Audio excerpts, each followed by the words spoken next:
Rapport air, plein gaz.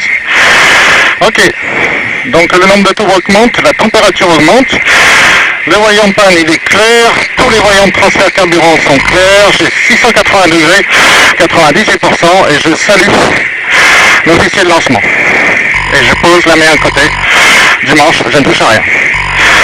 Ok Michel, on est parti, et voilà, début de la course. Le train. Les fesses, les volets, le viseur, et en champ de fréquence, on passe sur 16, que je valide, pour appeler donc les contrôleurs. Un avion ne décolle pas de la même manière selon qu'il part d'une piste à terre ou d'un porte-avions. À terre, la distance nécessaire à son envol est d'environ 900 mètres. Sur le navire, il ne dispose que de 75 mètres. Le super-étendard modernisé, le Hawkeye ou le Rafale, exige d'être catapultés pour remplir leur mission. Ils passent de 0 à 300 km/h en moins de 2 secondes. La catapulte est un système très précis. Il s'agit d'un gros cylindre dans lequel se déplace un piston sous l'action de vapeur sous pression. La catapulte est matérialisée par un rail visible sur le pont d'envol.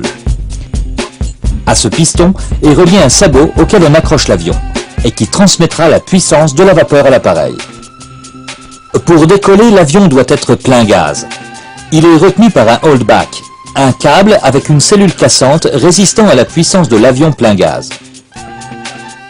Lorsque la force de la catapulte est ajoutée, la pièce casse et l'avion est lancé. Dans le même temps, des hommes à l'avant du super-étendard viennent installer l'élingue, câble amarré au sabot qui entraînera l'avion à la vitesse voulue. Une fois que tout est en place, on envoie un peu de vapeur dans le cylindre de la catapulte, qui permet de faire avancer le piston de façon à tendre des accroches.